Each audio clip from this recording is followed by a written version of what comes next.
In this quick tip, I'll show you how to use a grey layer to add noise or grain to your images. It's a technique I used often in my landscape photography days, particularly seascapes when I just wanted to add a little bit of texture or what I call grunge into the waves. Now it's perfect for adding texture to my AI generated art, particularly people, where it can add some texture to the skin. This photo is from the Landscape Archives, and it's a great one to actually use this technique on. For example, if I wanted to get a little bit more texture into the waves or even into the sand in the foreground, I can use a grey layer, adding noise or grain. What I'm going to do is apply a grey layer, then I'm going to use a technique adding noise in Photoshop and then show how I can brush that in or remove that noise. Firstly, to get a grey layer, I'll go up to Layer, New, and I choose Layer. And you can call this a grey layer if you like, or just leave it at whatever layer number you want. But the trick is to go to Mode and use Soft Light. I then click into the checkbox here where it says Fill with Soft Light 50% grey, and I'll click on OK. Now what it's done is put a grey layer over in the layer stack. Now the reason that I use a grey layer is for several reasons. One, it's non-destructive on the pixelated layer. The second reason is that I can actually see the amount of noise or grain that I'm adding into an image. For something like this that's got some mood to it, I would turn this more into an art type photo. Let's go up and get some noise, and I'll go Filter, I'll go Noise, and I'll just click on Add Noise. Now my preference is Gaussian. I usually dial this amount down, but for this one I'm going to leave it high so that you can actually see the noise that's in there. I'll click on OK, and let's have a close look, and you can see that the noise is there. Now I can change that with the opacity. I can drop that down or dial it down a little bit, but let's say now I want to leave that noise in, but what I want to do is only brush the noise into certain areas, and to do that I'll get a mask, and I'll come down here, click on the mask. Now what I want to do is invert the mask, and the shortcut key for that is Control-I. By inverting the mask, that now hides the grain that I applied to the grey layer. But now what I want to do is brush in that grain or noise into certain areas. I'll get my brush tool, I'll make sure that the foreground is white, and what I'm going to do is make sure I'm clicked on the mask, and I'll zoom up, and I'm going to brush in some grain just in those waves. Now it depends on how much you want to put in there. I chose a grain that was a bit more of a bigger grain, but when I'm doing this normally in the seascapes I would have just used a fine grain. Let's just zoom back out.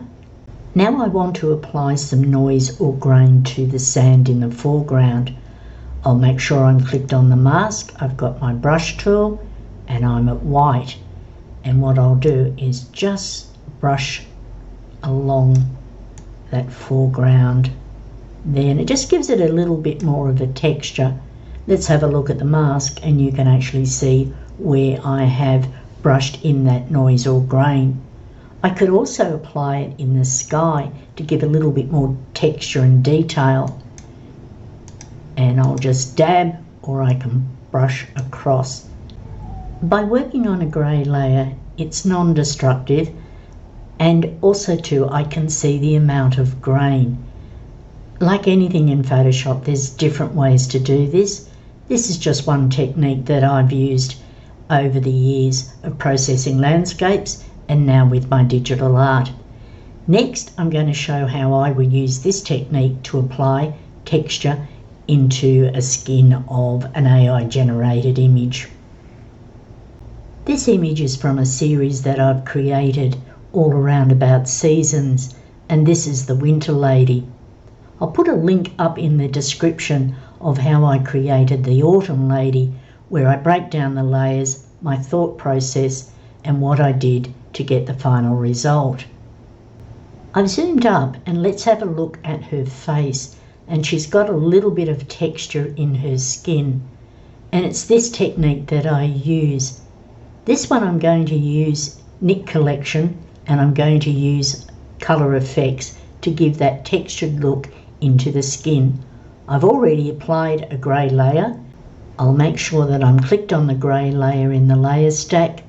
I'll come over to Filter, Nik Collection, and then go to Colour Effects.